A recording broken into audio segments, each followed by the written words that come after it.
Selamat datang kembali di pembahasan kita. Hari ini kita punya sumber yang cukup spesifik ya, dan menarik sepertinya. Sebuah video dari YouTube, kanalnya Klinik Sehat Lansia. Ya. Fokusnya ini soal kesehatan ginjal kita. Khususnya buat lansia di Indonesia dan cara menurunkan kadar kreatinin. Nah, yang bikin saya penasaran ini, ada gagasan kalau ginjal itu bisa pulih sendiri loh. Oh ya, Iya, katanya punya kapasitas pemulihan diri yang lumayan signifikan, terutama pas kita tidur malam hari. menarik itu. Iya kan? Nah, buat Anda mungkin yang usianya katakanlah 60 tahun ke atas, atau punya orang tua, kerabat di usia segitu, angka kreatinin di hasil lab itu kadang bikin was-was ya. Betul sekali. Sering jadi sumber kekhawatiran itu. Pikiran soal fungsi ginjal menurun, wah bahkan sampai takut cuci darah, itu kan cukup menakutkan. Nah, sumber kita hari ini kayak ngasih harapan lain gitu. Yang katanya sederhana, 7 minuman alami.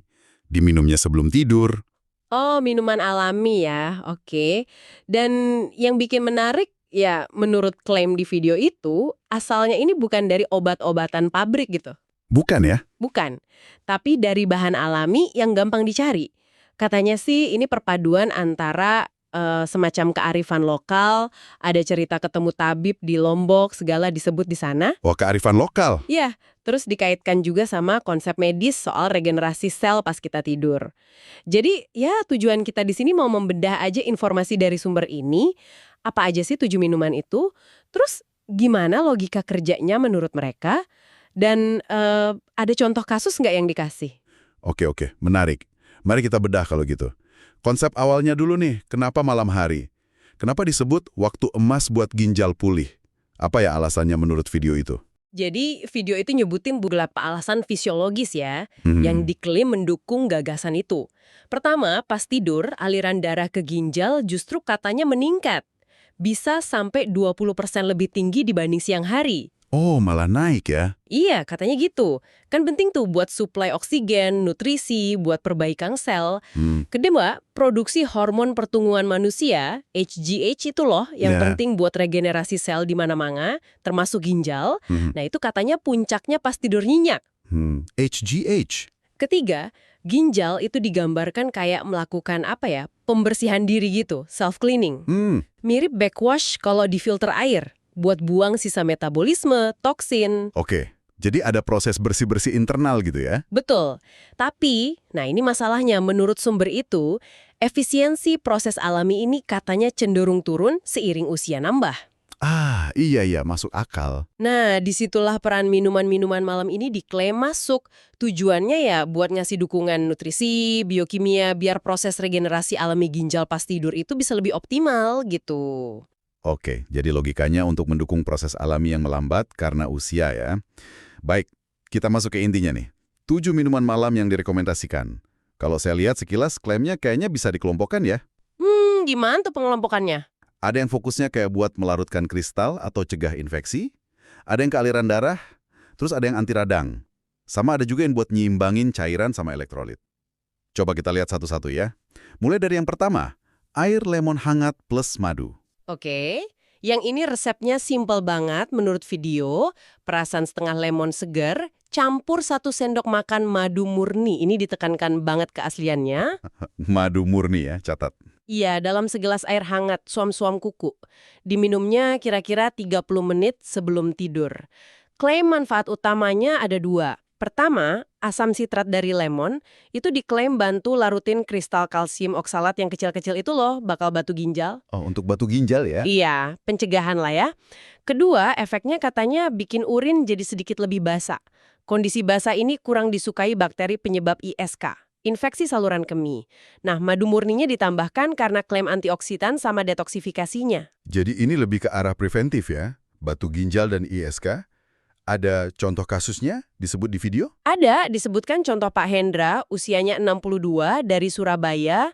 Menurut laporan di video itu, kreatinin beliau turun dari 1,9 mg DL jadi 1,4 mg DL. Lumayan turunnya itu. Iya, katanya setelah 2 bulan rutin minum ini. Beliau juga cerita merasa buang air kecilnya lebih lancar. Oke, dari lemon madu kita ke minuman kedua. Teh daun seledri. Ini kan biasanya cuma buat hiasan sup ya?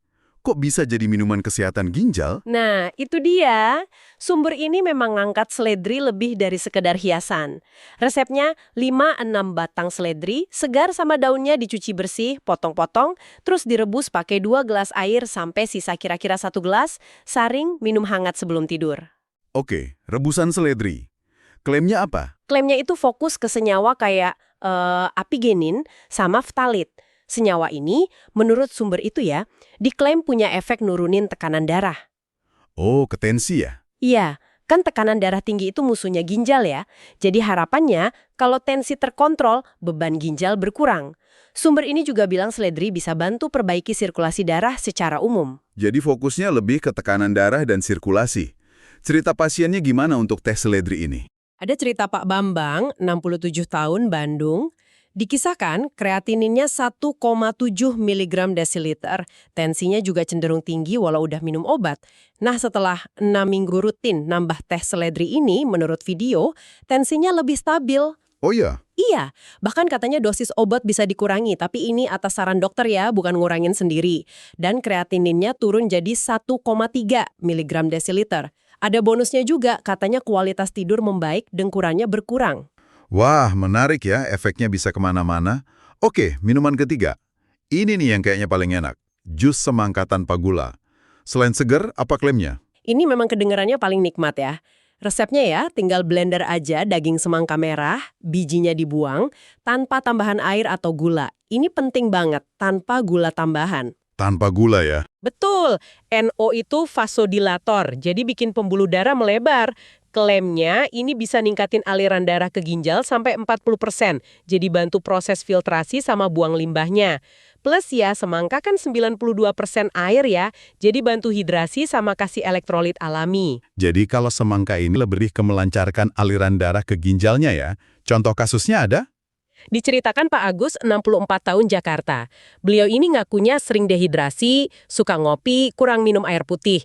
Kreatininnya 1,6 mg DL. Nah, setelah sebulan ganti kopi malamnya pakai jus semangka, video itu bilang kreatininnya turun ke 1,35 mg DL, keluhan kayak pusing, mata bengkak, pas bangun tidur juga hilang katanya. Oke. Sudah 3 nih. Yang keempat balik lagi ke herbal yang kondang banget. Air rebusan kunyit plus lada hitam. Penekanannya apa di sini? Kunyit ini kan emang primadona ya. Resepnya, 2 ruas kunyit segar diparut, rebus pakai 2 gelas air sampai sisa 1 gelas. Saring, minum hangat. Nah, dianjurkan tambah sejumput lada hitam. Kenapa? Karena piperin di lada hitam itu diklaim meningkatin penyerapan kurkumin zat aktif kunyitnya sampai 2000%. Wow, 2000%. Iya, klaimnya begitu. Nah, klaim utama kurkumin itu sebagai antiinflamasi atau anti peradangan yang kuat banget. Peradangan kronis di tingkat sel ginjal itu kan dianggap merusak ya. Nah, kurkumin diklaim bisa mademin api peradangan ini, terus ngelindungi membran filter ginjal biar nggak bocor. Jadi fokusnya kunyit ini lebih ke meredakan peradangan di ginjal ya? Ada contoh kasus spesifiknya? Ada, dikisahkan Pak Joko, 66 tahun, Solo. Masalahnya itu ada protein di urinnya, proteinuria. Itu kan tanda bocor di saringan ginjal. Nah, setelah rutin minum air kunyit ini tiap malam selama 3 bulan, hasil tes protein urinnya dilaporkan negatif. Ini jadi contoh ilustrasi klaim perbaikan fungsi saringan ginjalnya. Oke. Lanjut ya, minuman kelima. Namanya agak unik nih. Teh kumis kucing. Tanaman ini emang ada khasiatnya ya? Apa kata sumbernya? Tanaman kumis kucing ini atau nama latinnya Orthosiphon aristatus, menurut sumber itu memang punya sejarah panjang di pengobatan herbal. Bahkan di Eropa juga dipakai katanya. Buat masalah saluran kemih, cara bikinnya ya kayak teh biasa aja. Seduh 5-7 lembar daun kering pakai air panas, tutup dulu 10-15 menit, baru minum. Oke. Diseduh kayak teh, klaimnya apa? Klaim utamanya itu sebagai diuretik alami yang lembut. Artinya, bantu ginjal buang kelebihan cairan sama garam, natrium. Nah, bedanya sama beberapa obat diuretik kimia, sumber ini klaim kalau kumis kucing ini nggak terlalu banyak buang kalium, mineral penting buat tubuh. Oh, jadi dia bantu buang cairan tapi nggak terlalu bikin kalium hilang ya? Lebih ke atasi bengkak gitu? Iya, bisa dibilang gitu. Bantu atasi penumpukan cairan atau garam. Contoh penggunaannya disebutkan kasus Pak Dedi, 63 tahun, Medan. Beliau ini ada edema, bengkak di kaki tiap sore. Nah, setelah minum teh kumis kucing ini 2 minggu, bengkaknya dilaporkan hilang. Ini dikaitkan sama efek diuretiknya itu. Oke. Minuman keenam, ini khas tropis banget. Air kelapa muda murni. Apa nih kelebihannya? Kok masuk daftar juga? Nah, sumber ini wanti-wanti banget. Penting pilih air kelapa muda yang seger langsung dari buahnya. Bukan yang kemasan, apalagi yang ada tambahan gula atau pengawet. Harus murni ya? Betul. Cukup segelas sebelum tidur. Klaimnya sebenarnya sederhana tapi penting. Air kelapa muda itu minuman isotonik alami yang luar biasa. Komposisi elektrolitnya, terutama kalium, itu kaya banget. Dan strukturnya mirip cairan tubuh kita. Jadi gampang diserap, efektif buat rehidrasi, sama nimbangin elektrolit. Ini kan vital banget buat fungsi sel, saraf, termasuk ginjal juga. Berarti fokusnya hidrasi sama keseimbangan elektrolit ya? Contohnya ada? Ada. Diceritakan Pak Wahyu, 68 tahun Semarang. Beliau ini sering banget kebangun malam karena kram kaki yang parah. Nah, kram ini kan sering ya hubungannya sama ketidakseimbangan elektrolit. Setelah rutin minum air kelapa murni tiap malam selama sebulan, Pak Wahyu ini dilaporkan bebas dari kram, tidurnya jadi jauh lebih nyenyak. Wah, bisa ngaruh ke kram juga ya? Oke, tinggal satu lagi nih yang ketujuh. Susu almond hangat plus kayu manis. Ini alternatif buat yang nggak bisa minum susu sapi kali ya? Tepat sekali. Ini diposisikan sebagai pilihan buat yang mungkin intoleran laktosa atau lagi jaga kolesterol. Resepnya, hangatkan segelas susu almond, pilih yang tanpa gula tambahan ya. Terus kasih sedikit bubuk kayu manis, minum 30 menit sebelum tidur. Oke, susu almond plus kayu manis. Klaimnya? Klaimnya, susu almond itu sumber kalsium alami yang penyerapannya bagus dan juga tinggi magnesium. Nah, kombinasi ini penting. Kenapa? Karena magnesium diklaim bantu cegah kalsium mengkristal jadi batu ginjal. Jadi, ini sumber kalsium yang ramah ginjal gitu. Oh, jadi magnesiumnya itu penting buat cegah batu ginjal kalsium ya? Iya, betul. Kayu manisnya mungkin ditambahkan karena manfaatnya buat regulasi gula darah ya. Tapi fokus utama di sini sepertinya susu almond dan magnesiumnya itu. Oke, contoh kasusnya gimana untuk yang ini? Diceritakan Pak Irwan, 61 tahun, Palembang. Beliau ini punya riwayat batu ginjal jenis kalsium oksalat, bolak-balik kambuh. Nah, beliau disarankan berhenti minum suplemen kalsium sintetis, ganti sama susu almond hangat tiap malam. Setelah setahun, hasil USG ginjalnya katanya bersih total dari batu atau endapan. Ini buat ilustrasi klaim manfaat magnesium tadi. Oke, lengkap ya 7 minuman tadi. Klaimnya beragam banget, tapi sumber ini nggak berhenti di situ kan? Katanya ada efek domino positif kalau ginjal membaik. Apa aja tuh efek tambahan yang diklaim? Iya, betul. Video itu nyebut beberapa manfaat ikutan. Pertama, kesehatan prostat katanya ikut membaik. Logikanya, sirkulasi lancar, racun berkurang, prostat jadi nggak gampang meradang atau bengkak. Jadi keluhan sering pipis malam hari pada pria lansia bisa berkurang katanya. Masuk akal juga sih. Kedua, tekanan darah cenderung lebih stabil. Kan ginjal sehat itu penting buat regulasi tensi lewat enzim renin. Beberapa pasien bahkan diklaim bisa ngurangin dosis obat hipertensi, tapi ini harus dengan pengawasan dokter ya. Tentunya. Ketiga, stamina pagi hari dilaporkan naik. Ini dikaitkan sama kualitas tidur yang lebih baik dan detoksifikasi yang lebih efisien.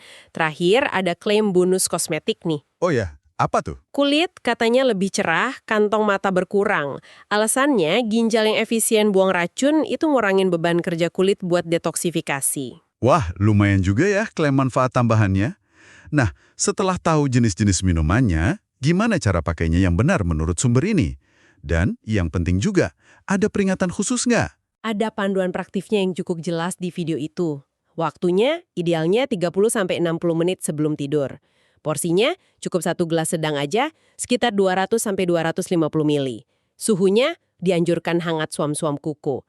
Terus, nah ini poin penting banget, rotasi. Rotasi, maksudnya gimana? Jangan minum yang sama tiap malam. Sarannya bikin jadwal putaran harian. Misalnya, Senin lemon, Selasa seledri, Rabu semangka. Gitu terus. Tujuannya biar tubuh dapat manfaat beragam dan nggak jenuh. Oh, digilir gitu ya minumannya? Oke. Iya.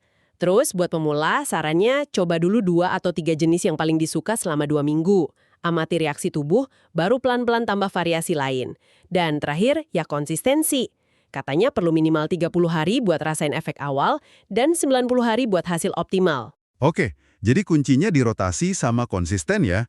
Terus peringatannya, ini penting nih. Nah, ini peringatan yang sangat krusial dan disampaikan jelas juga di videonya. Metode ini ditujukan sebagai pendukung untuk pemeliharaan dan perbaikan pada kondisi kerusakan ginjal yang ringan sampai sedang. Ringan sampai sedang ya. Betul, penting banget digarisbawahi. Kalau Anda sudah didiagnosis gagal ginjal stadium lanjut atau lagi jalanin cuci darah, hemodialisis, itu wajib hukumnya konsultasi dulu sama dokter spesialis ginjal Anda, nefrolog, sebelum nyoba-nyoba ini. Ini bukan pengganti terapi medis utama buat kondisi ginjal yang sudah berat. Jangan sampai salah paham di sini. Oke. Jelas sekali ya peringatannya, ini bukan pengganti pengobatan dokter untuk kasus berat. Jadi kalau kita simpulkan, pesan utama dari sumber ini lumayan optimis ya sebetulnya. Iya, kesannya begitu. Idenya kan ginjal itu mungkin nggak rusak permanen, tapi cuma capek aja gitu. Butuh dukungan ekstra buat regenerasi alaminya pas malam hari. Ada contoh Pak Mahmud dari Makassar, disebut di akhir video, 70 tahun, kreatininya katanya turun dari 2,1 ke 1,4 dalam 3 bulan. Jadi contoh inspiratif gitu. Yang menarik dicermati dari narasi sumber ini memang fokusnya ya pada tindakan proaktif pakai bahan alami yang gampang didapat, terus memanfaatkan waktu istirahat tubuh kita. Ini sebenarnya bikin kita mikir juga ya, seberapa sering sih kita mungkin kurang peka sama sinyal tubuh, atau potensi mekanisme penyembuhan alami yang sebenarnya bisa dioptimalkan lewat kebiasaan simpel sehari-hari, kayak kebiasaan sebelum tidur ini. Betul juga. Sumber ini kayak ngajak kita jangan pasif aja nunggu kondisi tambah jelek ya. Mungkin ini bisa jadi bahan renungan buat Anda yang menyimak. Ada nggak ya, satu aja, dari kebiasaan kecil berbasis alamiah ini, kayak salah satu minuman tadi, yang relevan dan mungkin bisa Anda coba masukkan ke rutinitas malam? Sebagai dukungan tambahan ya. Iya, tentu bukan sebagai obat ajaib atau pengganti saran medis ya, tapi lebih kayak langkah kecil, suportif aja buat proses alami yang terjadi di tubuh kita tiap malam. Setuju. Langkah kecil yang konsisten. Nah, demikian pembahasan mendalam kita kali ini, mengupas tuntas isi dari sumber video yang Anda berikan. Semoga bisa ngasih perspektif baru dan informasi yang berguna ya.